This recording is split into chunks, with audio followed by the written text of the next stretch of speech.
in Tantra Yoga. Of course, Yantra is like mapping, creating some kind of mandala, or you can say creating a kind of structure which attracts the energy to make yourself more powerful.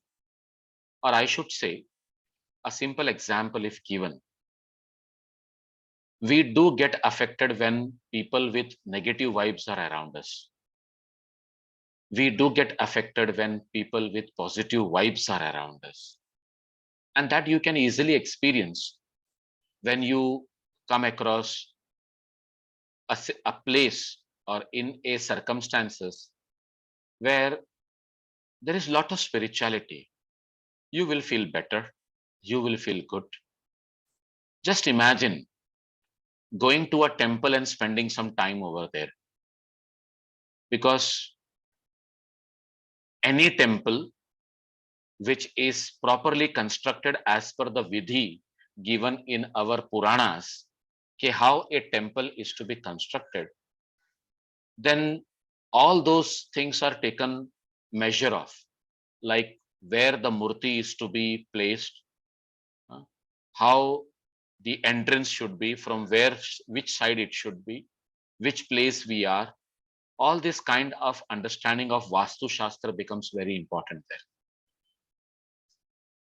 So when we talk about Yantra, in fact, this is Stula Dhyana, where we are told to focus upon a lotus, and within that lotus, another lotus having 12 petals, or you can say the pericarp of a flower, and within that you are seeing that triangle, and in that triangle may be like a pyramid, but here it is, the way it is explained, it seems to be only a triangle. But usually in case of Yantra, it is just not one side of the triangle, but it is the three sides which becomes a pyramid. And from all the sides, whichever side you keep on the floor, the point will be there pointed upward. So that triangle is there. In any religion, in any, you can say, spiritual practices, you will see this kind of construction, explanation coming to attract the energies. We have seen those wind chimes, which are being in the hanging position in a temporarily erected pyramid. So sometimes those pyramids are 4 sides pyramids, so sometimes they are only 3 side pyramid, and in the center the wind chimes are being there, and you are told to do meditation. Now this is the Tibetan style. So when we ask what is the importance of this, a simple thing is, they say it attracts more energy and gives you that centralized effect to connect with the universal forces. Now, that is where the importance of Yantra comes in the practice of Tantra Yoga. No doubt, all the yoga is derived from Tantra only. Today, we have become more focused in practicing yoga as we like, whichever side we face, whichever side we keep our legs, whichever side we keep our head. But let me tell you, in yogic scriptures, there is one text which is known as Yoga Korantala, and which comes from the southern India. In that text, you will come across an explanation very similar to that of Gheranda Samhita, where you are told that you should be facing the east or you should be facing the north when you are in the sitting position or standing position and doing the practice. And it clearly says when you are lying down, your head should be to the south. When you are lying down on the floor, your head should be the south. Now, if a student like me asks, why is it so? Why should I lie down with my head to the south? The clarity is given. The way the earth is spinning around its own axis, and then it is rotating around the sun who is the provider of that prana shakti, which ultimately comes from the ultimate resource only. But this is what I'm talking the science. And if we go deeply into understanding this science, you will get a clear understanding of the body itself. If you look at your body, the north of your body is the head, the south of your body is your feet, the right side of the body is the dakshina. That means the right side. दक्षिण हम लोग बोलते हैं कि it is south, but when it comes to Sanskrit, it is the right side, and Vama is the left side. Now see, when we say Pranga Mukha or Udanga Mukha, so this is there inside the body itself. And now when you take up the body as a structure with the physiological means, the heart takes more effort to supply blood to the head rather than to the lower body. 70% of the efforts given by the heart with its conditioning, the way it has been structured, is towards the head. And rest of the 30% is towards the feet. So why is it so? Why the body is structured like that? Because we are always standing on our feet. We are always on our, head up and feet down. That is our natural position. And in that case, as we say, the CPU of our body, that is the central processing unit, which we call as the brain itself, it is situated above. And that brain is the master of the whole body and all the other organs. So it requires more energy. And the heart is, prepared like that to supply more blood towards the head. So when you're sitting, fine. But when you're lying down, the spinning of the earth around its own axis and at the same time around the sun, at least to our side where we live, that means in the Indian subcontinent, our head should be towards the south and our feet should be towards the north. But at the same time, when we die, ab dekho, in our side, the head is kept to the north and the legs are kept to the south. Even जब चीता पे भी लिटाया जाता है, तो you will see this, कि the head is towards the north and the legs are towards the south. If you bury a person, the same thing is followed. Now, this has a great science behind. And this is all connected somewhere with our yantra and tantra. That's why proper understanding of yantra while practicing any kind of yoga becomes essential for a practitioner. Now, in today's scenario, when we are having so many yoga studios and yoga schools and yoga classes, do you think that we literally give a lot of importance to this? Because I myself have visited so many institutes and they care for that.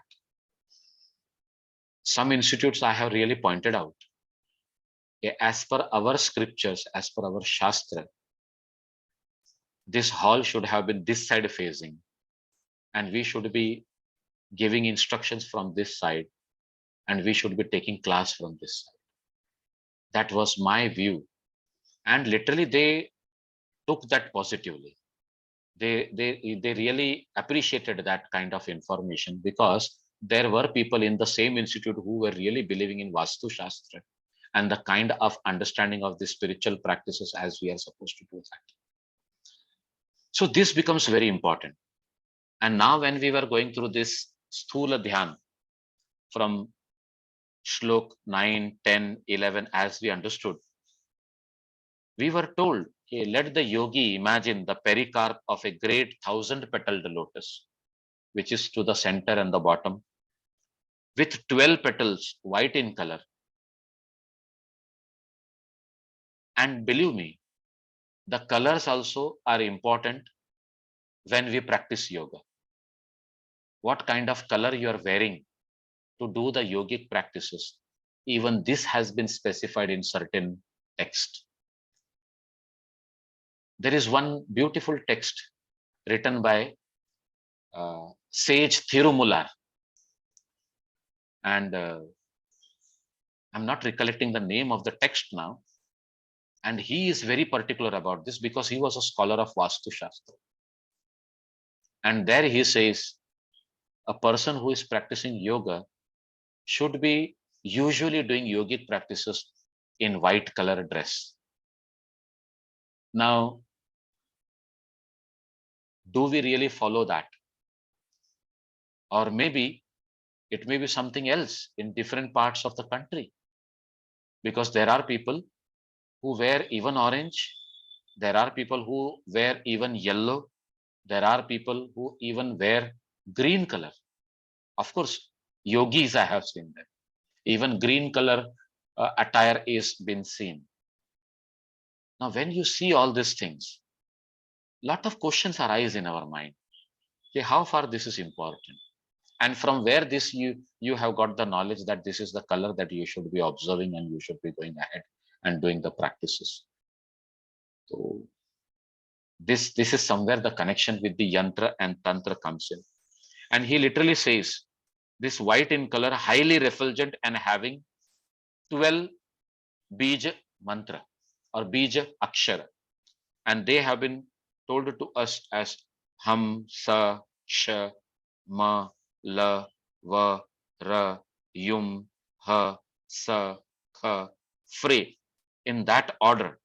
And in that pericarp of this lotus of 12 petals, there stands pranava. So, there stands the pranava, that is om, in the triangle of which the sides are a, ka, tha. वहां पर दी लिखा हुआ है. Sometimes I read it as a, ka, tha, adi, or you can always take it as a, kha, tha, and di. The lines and the angles are told as ha, la, and sha. So 3 angles have been given the names as ha, la, and sha. But when the sides are taken, of course, we have only 3 sides. Then why 4 letters or 4 bij akshara given? It may be only a, ka, tha, and it is adi. It is like that. So this interpretation of Kaivalyadham is also a question mark there. So no doubt some further study is needed, and we need to understand it properly by taking help of people who are really involved into understanding Vastu Shastra and that connection with those shlokas. So this is how this yantra and tantra is here. It is connected. And then it is told that let him imagine that there is a beautiful seat having the decorative mark of a star. On that seat, there is a pair of swans, a foot pair. Nad bindu mayam pitham, dhyayet tatra manoharam, tatra upari hansa yugmam, paduka tatra vartate. Now this paduka is also having a kind of resemblance of imprints, or you can say impressions of the Paramaguru, the kind of knowledge which has flowed from the first Guru. In our Hatha Yoga, we say Adi Guru. Adi Guru is none other than Adinath. And we go on to say that Saptarishis were trained with this knowledge and they were sent to different parts of the world, and this science carried on further from that region. Now here, when we are told about those Paduka, there are temples where only Padukas are worshipped.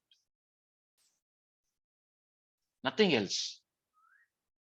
The resemblance is whatever knowledge we have got from that Guru who represents the ultimate supreme absolute energy. that knowledge is to be followed. We should not get into any kind of, saguna type of worship. So that Paduka gives us that resemblance. And at the same time, that Paduka, here it is said, okay, they are pair of swans. Now in yoga, swan is believed to be prana shakti. And when it exists into the body, it exists with Ida and Pingla. And they both unite to go ahead through the Sushumna.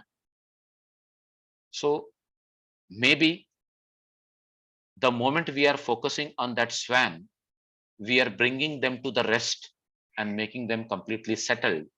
And that is where the Kundalini is getting awakened and the things flow. If you see the next one also, Dhyayet tatra guru devam dvibhujam cha trilochanam shvetambara dharam devam shukla gandha anulepanam shukla pushpamayam malyam rakta shakti samanvitam evam vidha guru dhyanat sthula dhyanam prasiddhyati.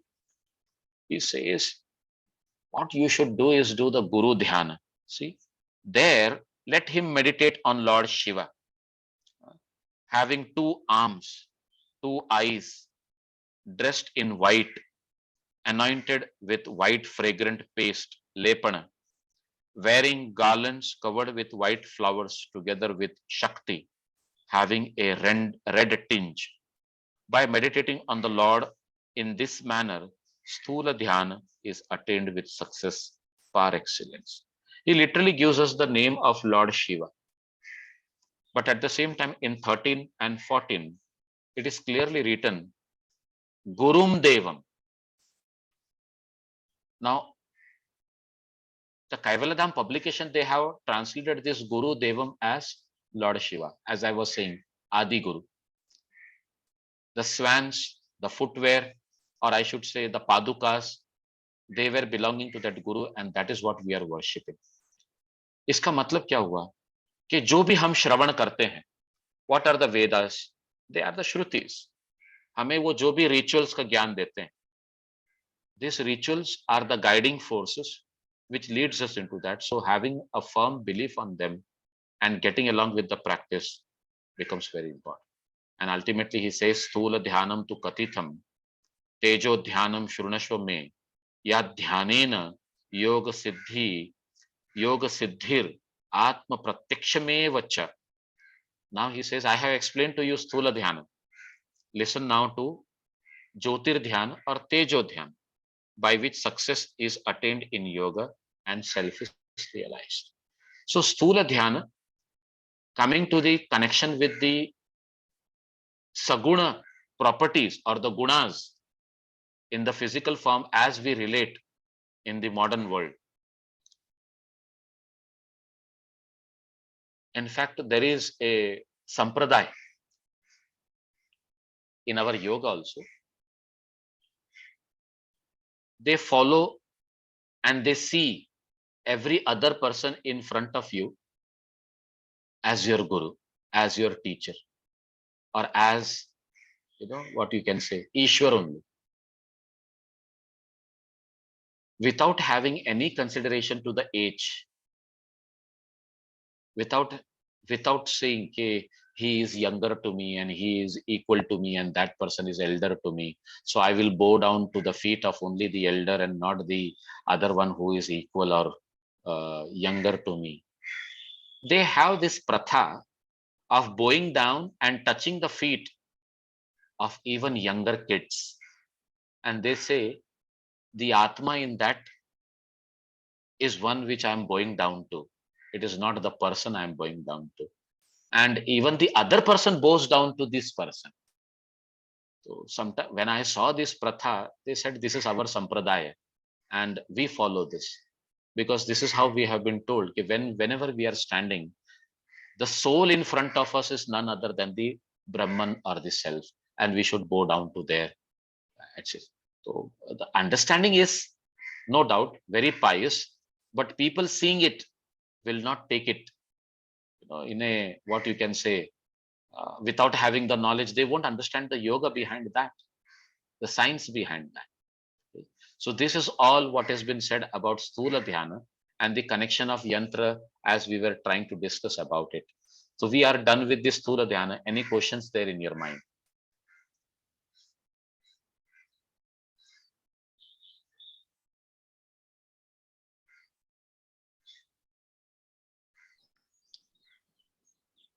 Am I audible, sir? Yes, you are very much audible. Yeah. No, go on, sir, go on. No, I was not saying anything. They say, I forgot what I was going to say. I will get remembered. Please go ahead with yours. Acha. So,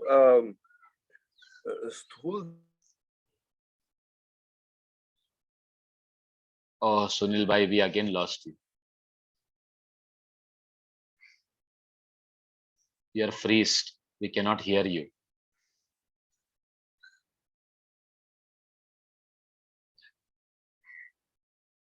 Ashutosh sir, what is your view about this? Having understood and read it through the Sanskrit understanding, what is your idea about this? So this is like Niralamba and Salamba Dhyan. Yeah, when we say Niralamba, it is without it is support. Without support. And when we say without, this is with support. Sthula Dhyana is with support. With support, that is Salambana. That is Salambana. Yeah. Because when we talk about Saguna, where all the guna, the properties are included, then a person with those kind of attributes, we are seeing and we are respecting. But when we come to Niralamba, then it is the belief system, the trust and the faith which makes you to understand that that energy is existing, and we go ahead with that. But it is very interesting that after Kevali, we come to Sthula Dhyana. Actually, Kevali would take us into Sukshma. But then why are we coming again back to Sthula Dhyana? Exactly. Now this is very interesting. As you have questioned it, all the pranayam, all the yogic practices have the ability to take us to Sukshma. Every other practice has the ability to take us towards the Sukshma. But going towards Sukshma has a journey which connects us with the grosser side. And from the grosser side only we go towards the subtlety, isn't it? So when we are practicing Kevali, when we are practicing other pranayams also, there is a grosser aspect of the very similar pranayam. And there is a dharana taking place which leads us towards that Sukshma. There is a dhyan taking place which is leading us to that Sukshma. So here, when we are talking about dhyana, he is talking about the sthula level of that dhyana. No doubt he says that this is sthula and this is jyoti and this is sukshma. But this is a gradual process of guiding every individual from the grosser states of understanding to the subtler states. So when you are practicing Kevali also, we were told that you should do Puraka, you should do Kumbhaka, you should do Rechaka, and you should do Bahaya Kumbhaka also. And then a time comes where whether you are inhaling, that is Puraka, or exhaling Rechaka, you will find that you are no more connected to those Purak and Rechak. And your breath either gets suspended in or gets suspended out. Whatever it may, wherever it may be. But you will feel as if the breath has stopped. That's what we learned in Kevali. And when the breath has stopped, that is the very subtle understanding of our breathing, or you can say the flow of prana in and out of the body. And now the internal prana and the external prana, they have become one. So where is the question of flowing in and flowing out? And when the internal and external prana have become one, it is like you have attained to the Manunmani Avastha. But till then you are going through a process of practicing Kevali Pranayam in a grosser way only, na? Till then you reach there. And that grosser aspect of Kevali is also, you can say, Sthula Dhyan only, which leads you to that Sukshma. So this way, that understanding has to be brought in. In fact, we have studied in Hatha Pradipika also and in other texts also, that there are certain asanas which are capable of leading us into that state of Unmani Avastha, as we understood out of Siddhasana itself. So just doing Siddhasana, is it that only Siddhasana leads? Initially, of course, it is at the grosser level. Then somewhere we graduate slowly, gradually towards that Sukshma level. So the practice you were understanding at the grosser level and now the practice which is happening at the subtler level has a huge difference. And this subtle practice will certainly lead you into that. Now you see, in this very chapter of Dhyana, Gheranda Muni tells us, what does he tells? Ki Tejo Dhyan, that is the Jyoti Dhyan, is 100 times better than that of the Sthula Dhyan. And when he talks about Sukshma Dhyan, he says that Sukshma Dhyan is 100 times, means 1 lakh times better than the what you call as Tejo Dhyan. Now, what is this relativity here? Does that 100 times or 1 lakh times carries any importance here? There is only one importance. Okay, one should strive for Sthula Dhyan to Tejo Dhyan and from Tejo Dhyan to Sukshma Dhyan. That is the understanding which we are being given. So it is not that we are practicing Sthula Dhyan after doing Kevali. In fact, while doing Kevali itself, you are going through the process of the same. In fact, every pranayam has the ability to take you to that state of Unmani Avastha. Any or every pranayam. So that's what we need to be very clear with. I hope you got that point. Yeah. Thank you. Sunil bhai, you are very close to your Wi-Fi system now. You're mute.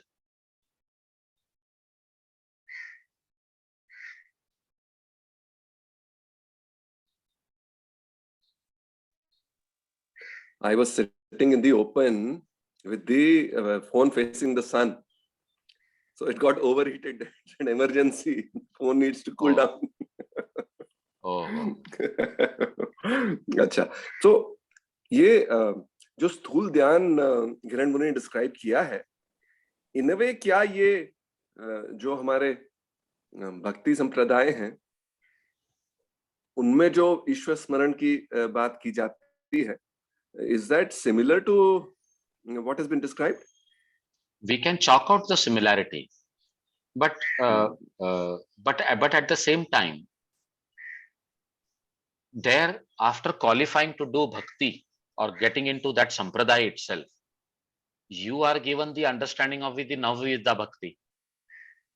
Okay, you can get into either kirtan, you can get into that pada sevanam, you can get into that atma nivedan, you can get into that sakhyam, dasyam, all the versions which have been given there. So what connects with you, you should get into that kind of understanding and go ahead. Now what happens? People with grosser understanding who do not get connected to the subtler aspect, they will always get connected to the chantings, or you can say smarana or kirtana, because that is easier to connect you.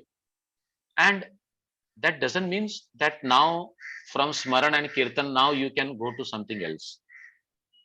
It means every other in that 9 is capable enough to take you to that level. But what level you belong to? Now there is a very grosser understanding. You come to pada sevana, you come to friendliness, dasyam, as a servant of the Lord, as a friend of the Lord. Now these are the things which is like bringing about a kind of connectivity between you and the Lord, and then accordingly you are going ahead and becoming very closer, or you can say going and surrendering to the Lord. But here, that aspect of bhakti may not be there. I'm not saying it is not there. May not be there. But the aspect of going towards the consciousness is always there. And that connecting to the consciousness, it is literally told that a person with lot of distracted mind needs to train himself with this kind of script itself, which is giving us a kind of guided, or I should say the guidelines, where imagine a person like me is giving you instructions and you're getting into that state of mindfulness. This word which is coined by the Western world, mindfulness. Today we Indians are also stuck in that mindfulness, but at the same time our dharana is mindfulness only. It is nothing else. So sometimes people say mindful meditation. So we are going to teach you mindfulness. So I say, okay, fine. Chalo, theek hai, tumko jo word coin karna, you go ahead. That is a different thing. But now, don't you think that mindfulness is there in every other practice that we do? If you are not doing that practice mindfully, you are not doing yoga itself. अगर तुम्हारी धारणा उसमें नहीं है, if you are always remaining distracted, not connected to that yogic practice or whatever you are doing, you are out of it. Now, this principle applies to every kind of yoga, whether it is bhakti yoga, whether it is jnana yoga, whether it is hatha yoga, or whether it is dhyana yoga that we are studying now.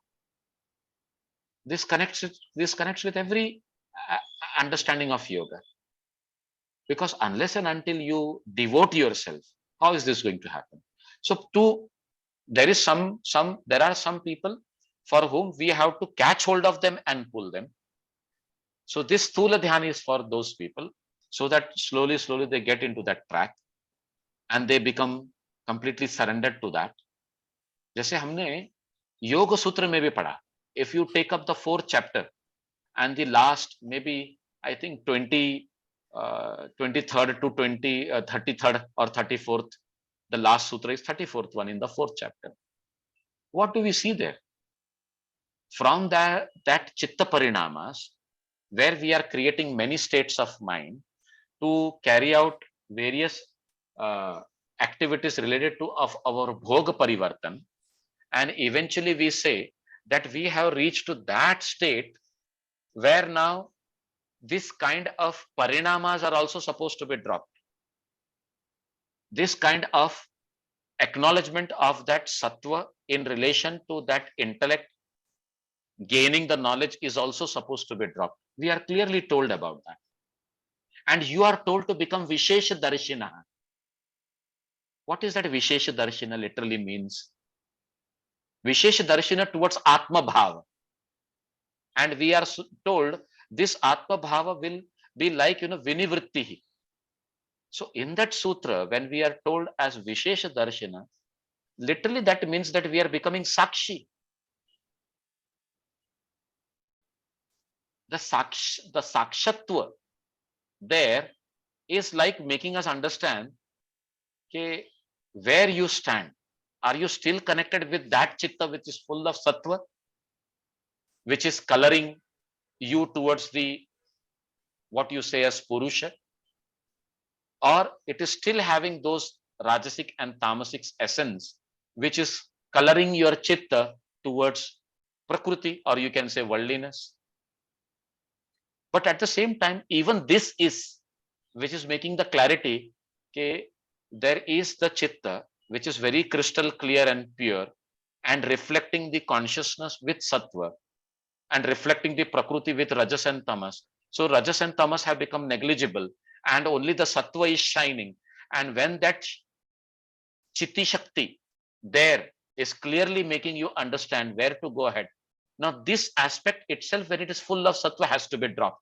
The moment that sattva is dropped, the prakriti and the chitta gets dropped and you are with the self.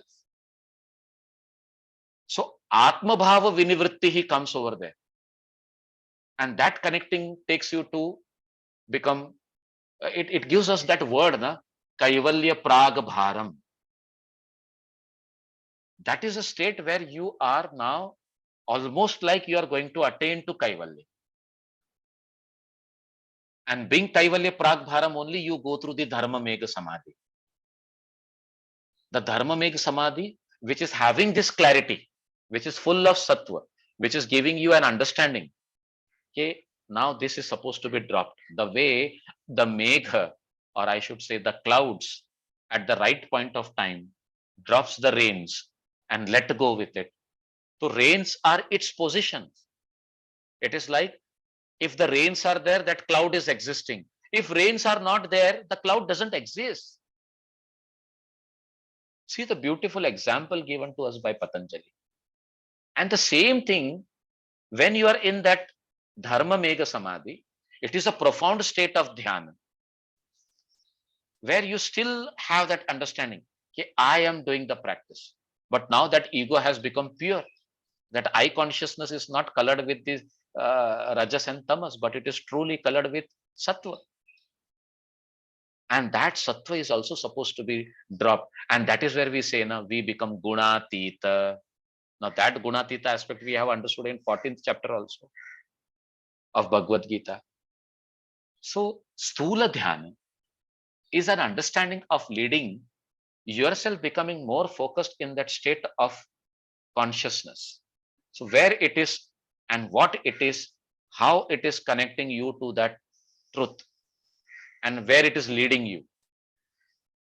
Today, if you are closing your eyes and doing dhyana and still you get the impression my child is crying, or the daughter of my child is crying, because Asha madam has become nani and dadi now. Now she has another responsibilities. Now she is doing dhyana, and if she is still getting those impressions that I can hear the sound of crying, that means still that attachment is there. Na? That means still our chitta is getting colored with rajas. Still it is getting that knowledge of the Prakriti. Once a person is into truly sattva and becomes, almost negligible with the rajas and tamas, then these sounds are falling on the deaf ears. And those deaf ears are completely directed inward because of pratyahar, where you are not at all related to the external world. So ये जब हम स्थूल ध्यान को पकड़ते हैं ना, तो स्थूल ध्यान is like training your ears to become deaf. That pratyahar aspect has to come. That attributes or those kind of connectivity with those external thing has to be dropped. That is where the qualification from sthula is happening to tejo, and from teja it is happening to the sukshma. In sukshma he does not say anything. He says only surrender to the self. That is sukshma dhyana. Whereas lot of explanation is given here in these two, grosser and that tejo dhyana, sthula dhyana and the tejo dhyana. So this is how you can say. Every other yoga streamline has its own way of explaining and giving you the connection. So when you talk about bhakti, the principles may be same, but the practices and the style may be different. It is like that. Okay. So let us go ahead and understand Tejo Dhyana. Mooladhare Kundalini, Bhujakara Rupini, Tatra Tishtati Jivatma Pradeep Kalika Akruti. Pradeep कलिका आकृति, जैसे एक फूल की कली होती है, उस कली के शेप में जो है वो प्रदीप, यानी वो जो दीपक का लव वो एग्जिस्ट कर रहा है. वो क्या है? वो आपकी जीवात्मा है. ऐसा आपको इमेजिन करना है, अज्यूम करना है. ध्यायेत तेजोमयम ब्रह्म तेजो ध्यानम परम परात् परम. See, in the Mooladhara resides the Kundalini, the Shakti, in the form of a serpent.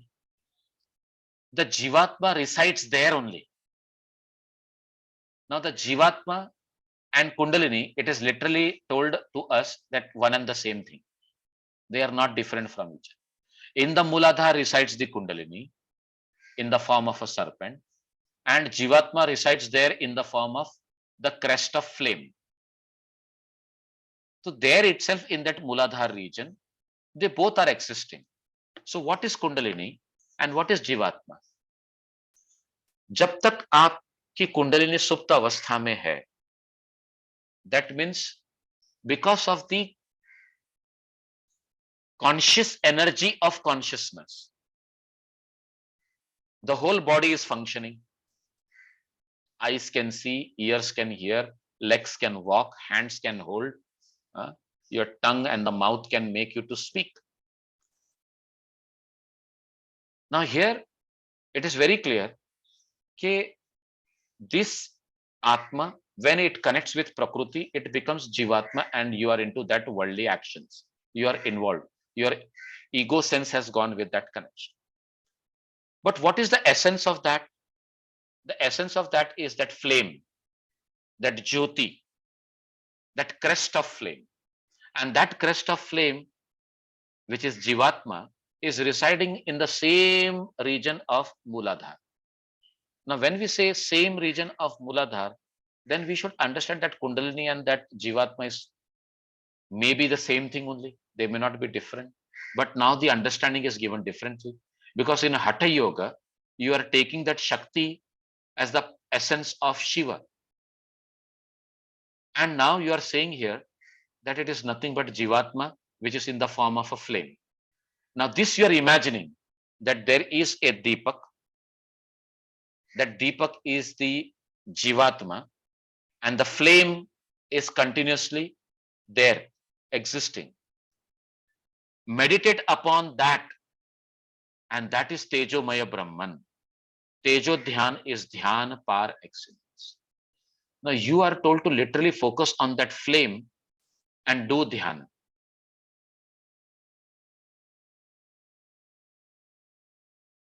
It is clearly said that when you are focusing, you are adding fuel to that activity.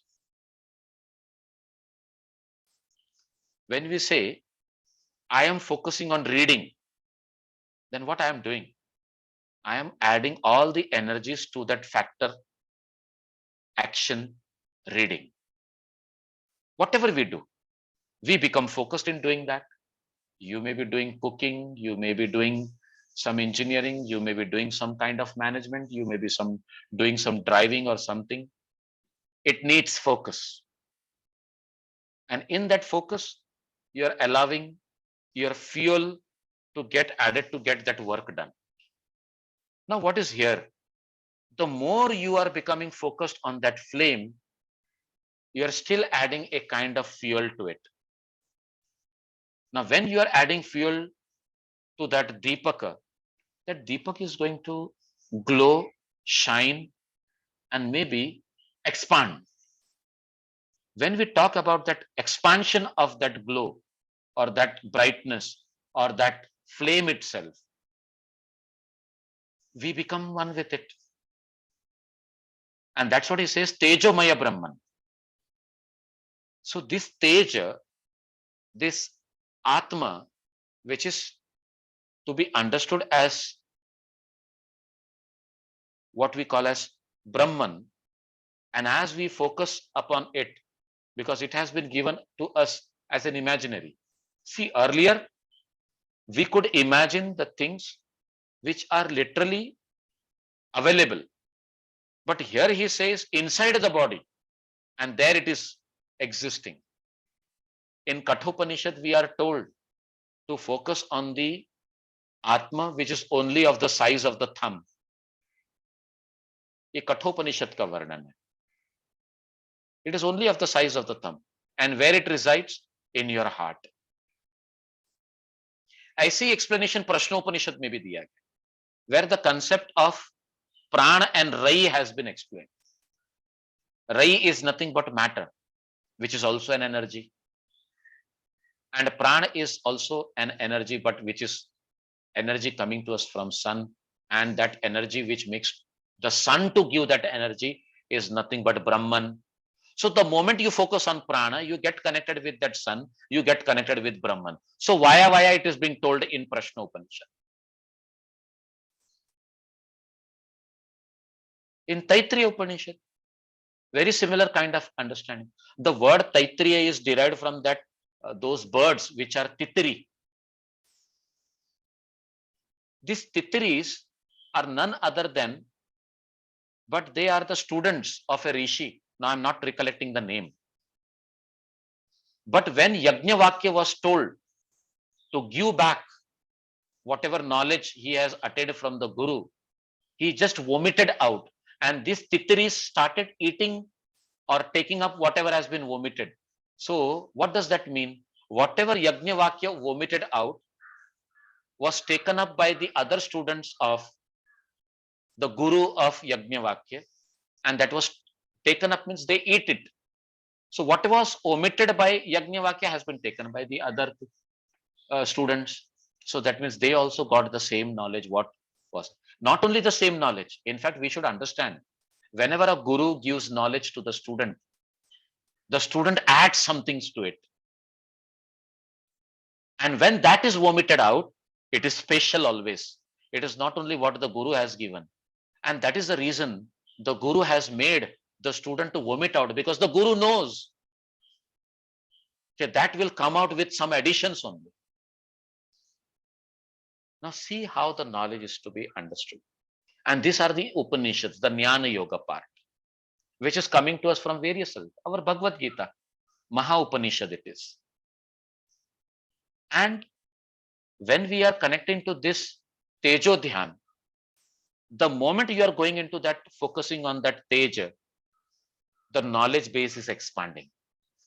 And every individual, you or me, has their own ability of going into that expansion. Maybe a teacher has taught the student, but the student may be having more ability than the teacher to go more deeper aspects. And why not? That is where we have excelled always. To see how this thing can be different from person to person, and this will literally help that person to go through that. Acha. Now in Mooladhara said and done, now he is talking about the same aspect of Tejo Dhyan by bringing that Jyoti or that Tej here in between the eyebrows. Let us read the 17th one. Bhruvor madhye mana urdhvim yat tejah pranavatmakam dhyaye jwala valiyuktam tejo dhyanam tadevahi. In the middle of the eyebrows, meditate on that Teja with a subtle aura of rays, which is Pranava, and is beyond Manas. That is verily Tejo Dhyan. Beyond Manas means what? Our Chitta. Our Chitta comprising of Ahankara, Mana, as well as intellect. We have to lead ourselves beyond these three. That is, here it is said only Manas, but let me connect it to Chitta itself. The Manas concept here, as per the language of the Hatha Yogis or the Gheranda Muni, may be Chitta only. So when he says about that, the concept of Patanjali's Yoga Sutras comes in. The Chitta Vrittis are those modifications when a person gets involved into those kind of fluctuations related to the Chitta, maybe ego, maybe thinking, I feel, I admire, I love, I hate, I create. All these experiences a person which goes through, that is because of Chitta only. The I is always there, the Ahankar is there, but this is impure I consciousness. We need to lead ourselves to that purity. And he says the moment you take your attention in between your eyebrows, meditate on that Teja. That means there is also a state of flame with crest. And he says subtle aura of rays. That means not only that Kalika is there, but at the same time it is having its effulgence as aura spreading all around. Maybe for a certain time, you will feel spreading only beside that middle of the eyebrow. But the moment you become more focused on it, the whole body or your existence will become effulgent. Your eyebrow will not be limited to there, that place in you. But when you enter into it, you become one with it. The whole body is full of that aura, full of that light, full of that what you call as brightness. And he says these rays are nothing but that of pranava. So literally, what we should do, we can prepare a script and say, okay, after scanning the whole body, relaxing the whole body, connecting to your breaths, as you have settled down completely, now take your mind to the middle of the eyebrows and see the Omkar there.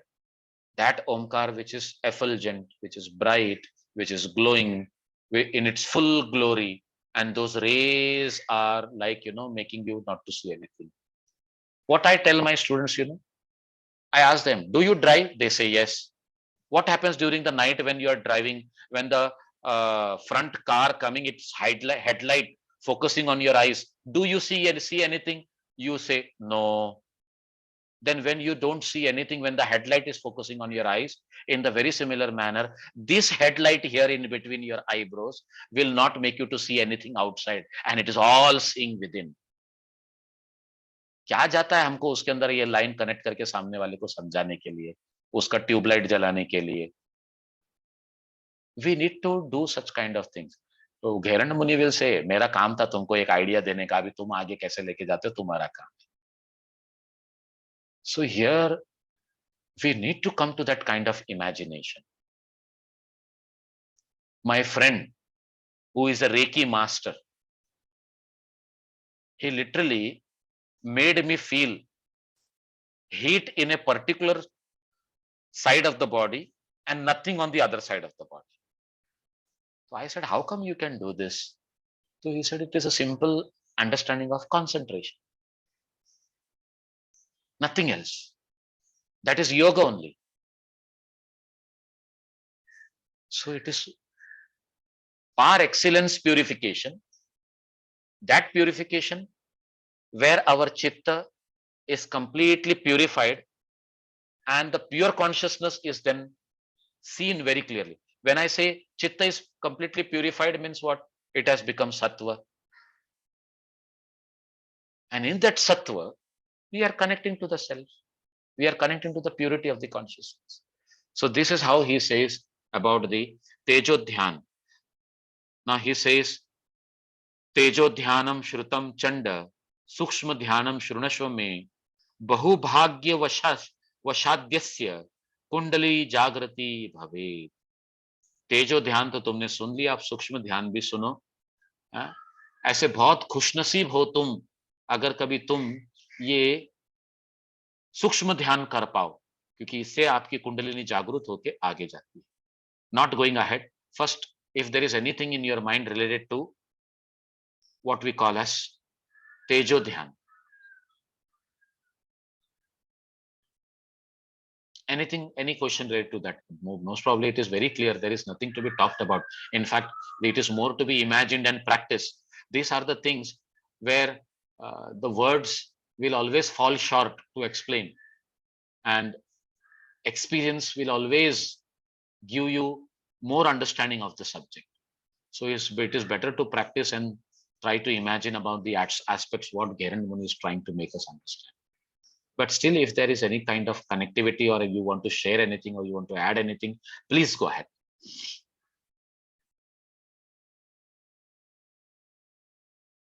Okay.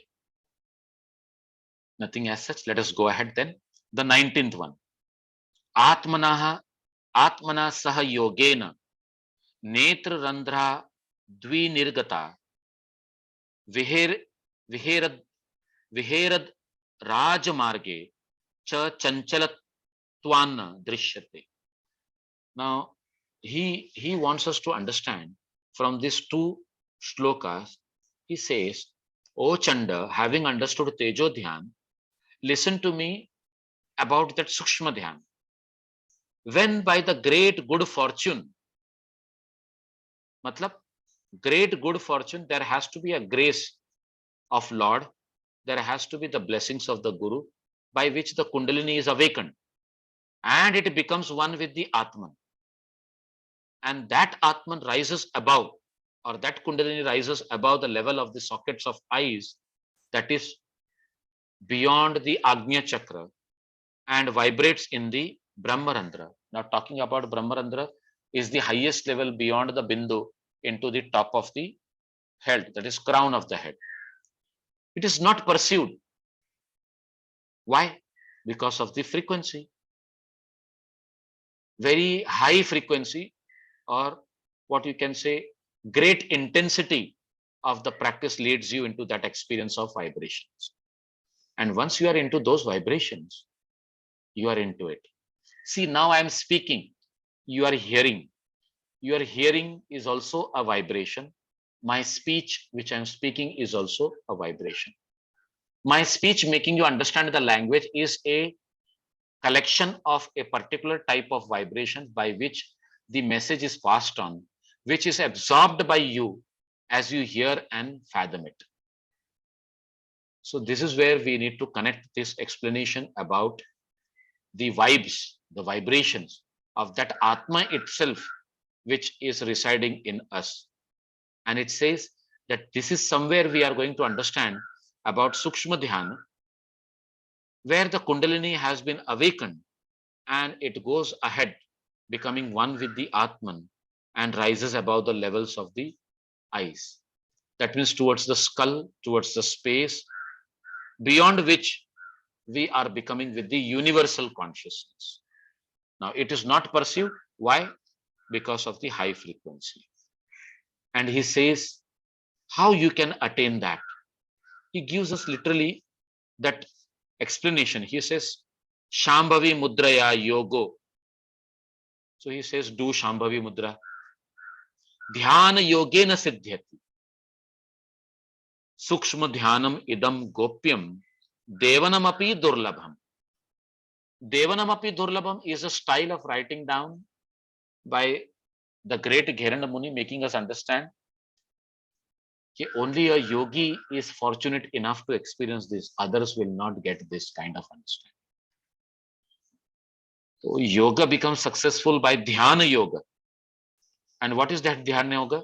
It is Shambhavi Mudra. This is Sukshma Dhyana, which should be zealously guarded. It is not easily attainable even by the gods. Ashutosh, now here I should tell you, this part of Shambhavi Mudra as Dhyana Yoga has been explained as Dhyana Yoga Samadhi through Shambhavi Mudra in the next chapter. So the difference is, here it is Dhyana, there it is Samadhi. But the practice is same. So when we talk about the Dhyana and Samadhi about from the same practice only, then the way you ask, okay, the grosser part, every practice has its own grosser, middle, and the Sukshma level. So maybe this is the middle level of Shambhavi Mudra, which we understood as a technique in the third chapter itself. Now, what was the technique? That we should be sitting in Siddhasana, Padmasana. Siddhasana is spoken about, where one heel is pressing at the perineal region,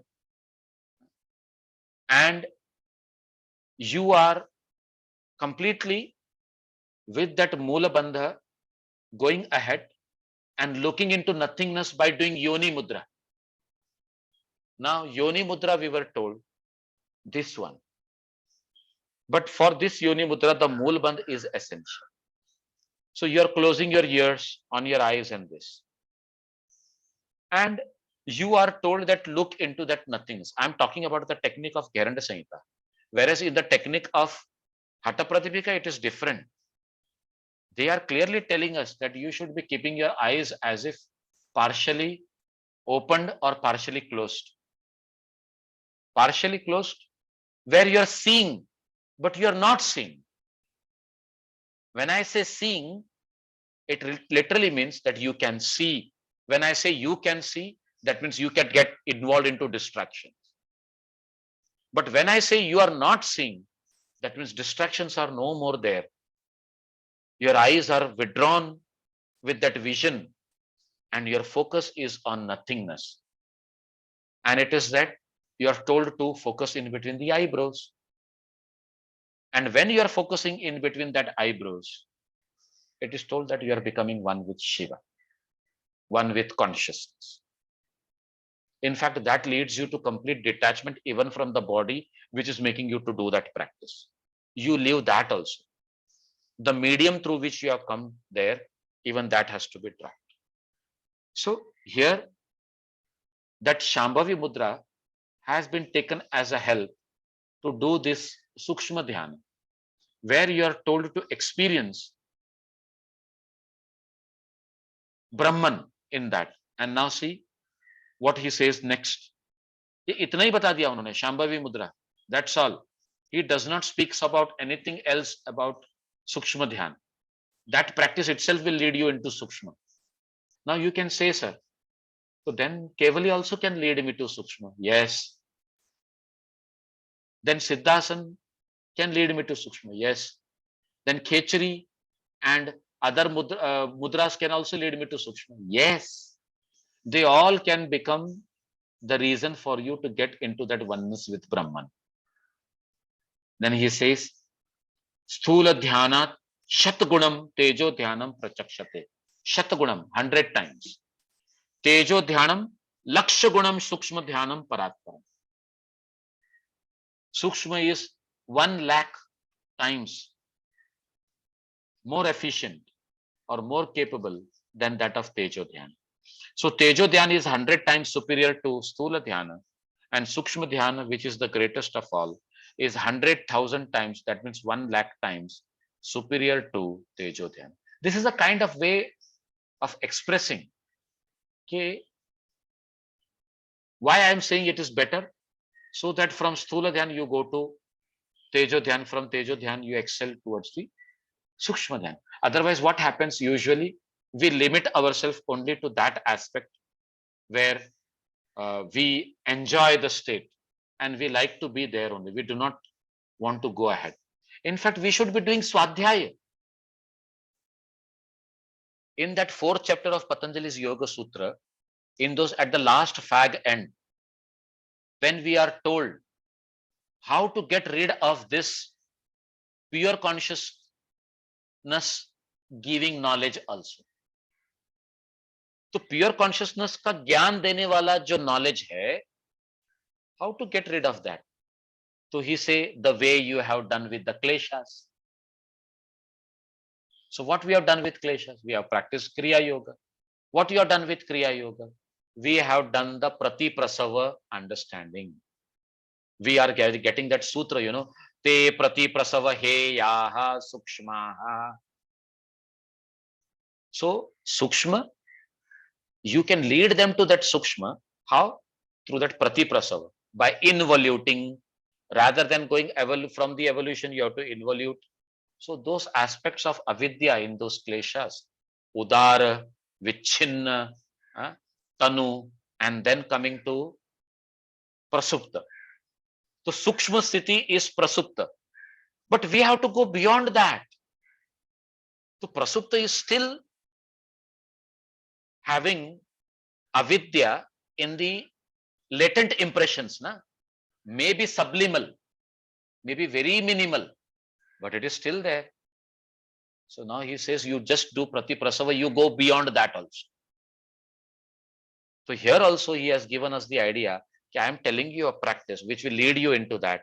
You do that practice and surrender there, and you will find going into it.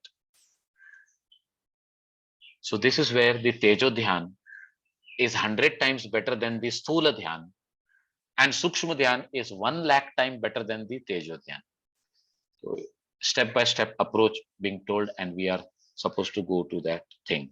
Iti te kathitam chanda dhyana yogam sudurlabham atma sakshad bhaved yasmat tasmat dhyanam vishishyate. Asmat tasmat dhyanam vishishyate. Thus I have told you, O Chanda, described to you dhyana yoga, which is a rare achievement.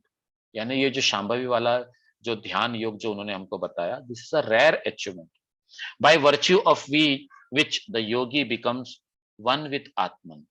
This is the characteristic feature of dhyana. Now you tell me, once with this dhyana yoga, If that yogi is becoming one with Atman, where is the question of doing, going, understanding Samadhi also? There should not be. That here you should say iti, when that means it is completely the end, I should say. But still we will be going through the Samadhi chapter. Because in this dhyana itself, when you go to the higher level of understanding, that becomes Samadhi. So that is how we have to connect here.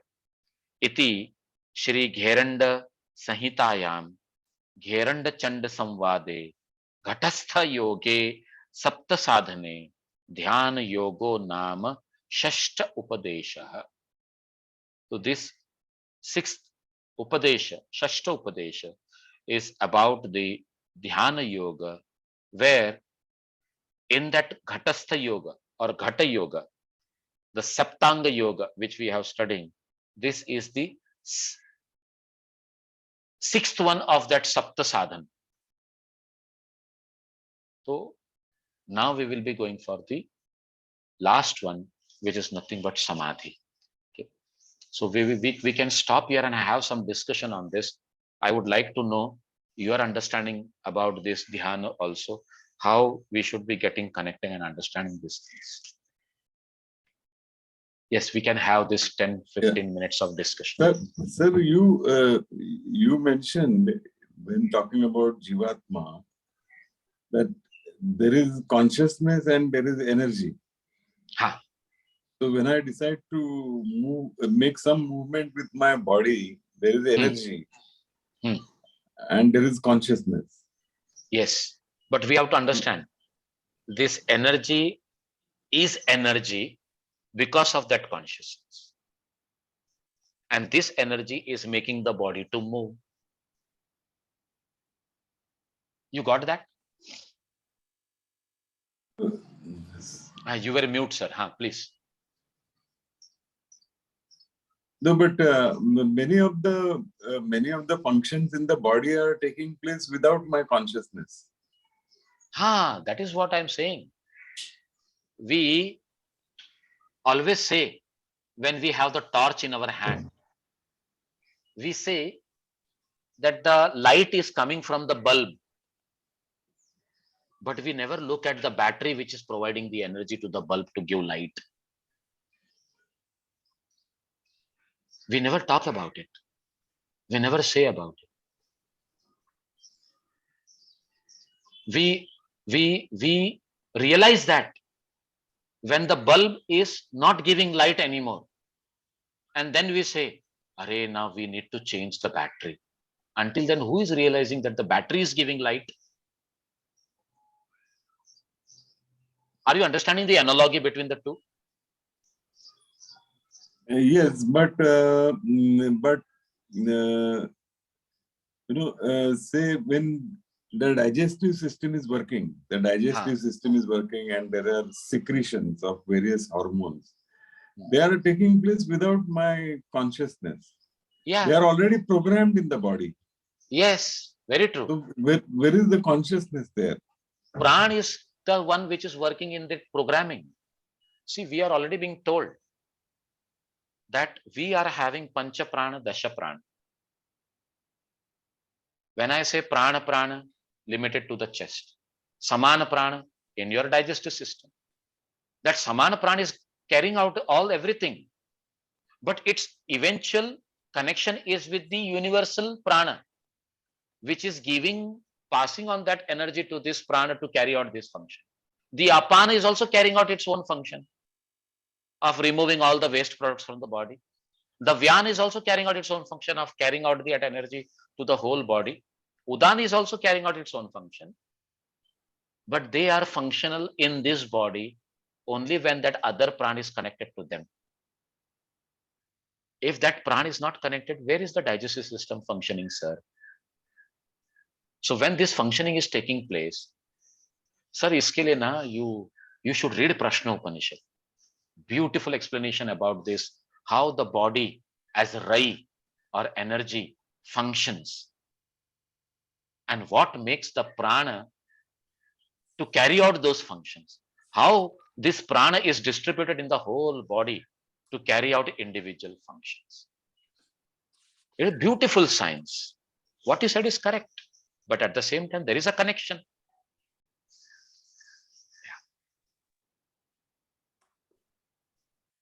So this connection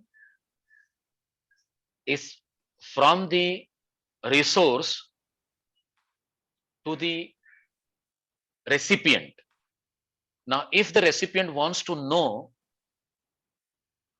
who he is or who she is, needs to go to the resource, go to the source. And that itself is yoga, going to the source. Because you later on realize, everything is because of this only, nothing else. And ultimately, this is the truth. और एक बात बोलता हूं, even Patanjali Muni says, in the second chapter also we have heard, Prakriti is for the sake of Purusha only. This Prakriti is the one which makes us understand Bhoga and Apavarga both. Bhoga, Apavarga, Artham, Drishyam. This is the sutra that we have come across in second chapter of Yoga Sutra. So this experiences that is going on inside your body, that is Bhoga. And the same experience is coming because of this, that consciousness working along with Prakriti. And Prakriti is making us realize that the digestion is taking place. The moment the consciousness leaves Prakriti, the body is dead. No digestion, no vision, no taste, no walking, no holding, nothing. Are you getting that connection now? Yeah. So we are saying prana is the expression of consciousness in a more mobile form. Yeah, very much. Very much. And the channels, we should not forget them also. They are also a great science. The nadis. When Patanjali says prati prasava, just take the example. The river is always flowing towards the ocean. Imagine this analogy. The river is always flowing towards the ocean. We have to make the river to take us towards the source. That means flowing towards the ocean is Prakriti, getting involved into Prakriti. But what about the ocean of consciousness? When we talk about Purush and Prakriti, there are two eternal reality. Na? One is the ocean which we see, which we understand, which we experience. But what of the understanding of that ocean which makes us to experience this ocean? So we need to flow in the rivers, Prati Prasava. So we should become that river. So prana and these channels are very much capable of leading us to that flow, to understand it. That's why pranayam, that's why this dharana dhyan, that's why all the practices, they become important for every individual to practice. So prana is the power behind Prakriti, one can say. Very, very much. In fact, that is what is making everything to function. And see the way it is designed. If you ask a scientist why the earth is revolving around its own axis, he will say, if it is not revolving, there won't be any gravitation and you won't exist. Then second question you can ask, why this revolving earth around its own axis is also revolving around the sun? Because that is the provider.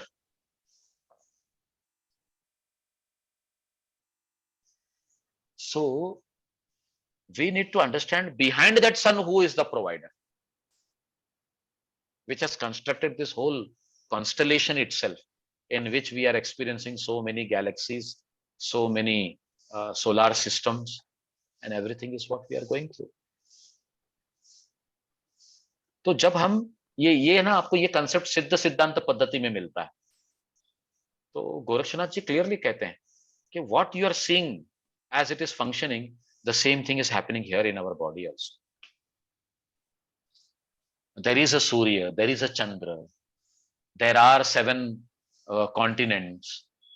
A beautiful explanation about the universe in this body when we study Siddhasana Paddhati. But why this is? To make us understand that the body is the mirror image of that universe. And the moment we understand this, we even go beyond universe. तो आपको वो समझने की जरूरत नहीं, आप खाली अपने शरीर को समझो और इसके परे चले जाओ. You are going beyond everything. It is like. Sir, sorry, but once more, the same question in a different form. So is Kundalini Shakti, then it is part of Prakriti. Yes.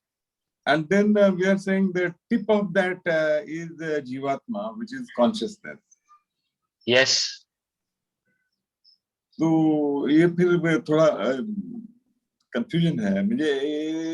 इसका मतलब consciousness is part of Prakriti or Purush?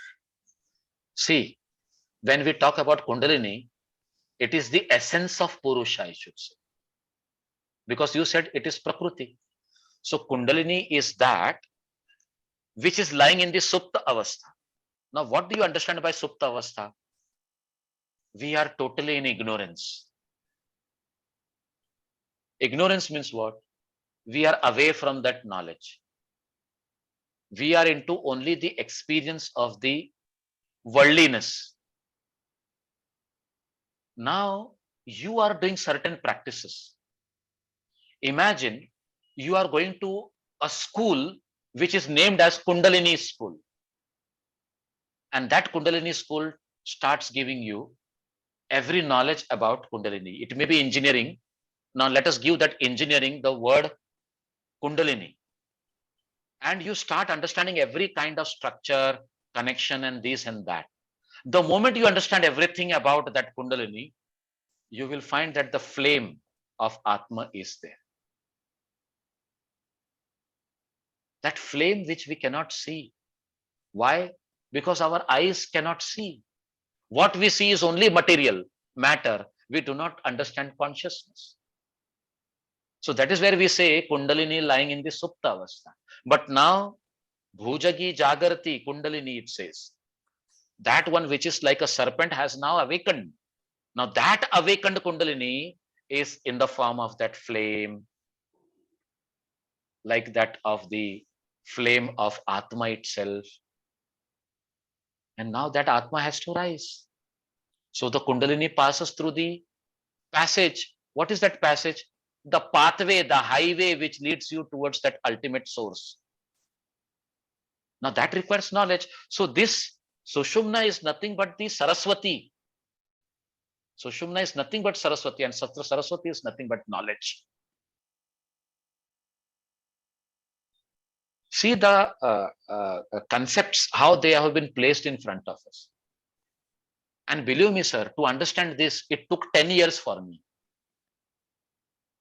When I studied, तो ऐसा sir खुजा दे क्या है? It is better I do asana pranayam rather than getting into all this understanding. But reading again and again, only makes us realize what it wants to say. और एक तो संस्कृत आता नहीं है. ठोक पीट के बंदर को मुसलमान बना अपना ये हनुमान बना दिया, ऐसा हिसाब है. तो हम उस तरह के हनुमान है जिसको ज्ञान कुछ नहीं है लेकिन सब अपने आप बनता गया हो. Now realized, yes, this is what it is. और छोटे छोटे के लिए ना, because we have a very good Sanskrit department, I used to go there and make them understand. They used to give me only the literal meaning of the shloka, that's all. But when you want to understand yoga, the literature is not going to help. You need to know that Tantra Yukti which gives you the words behind.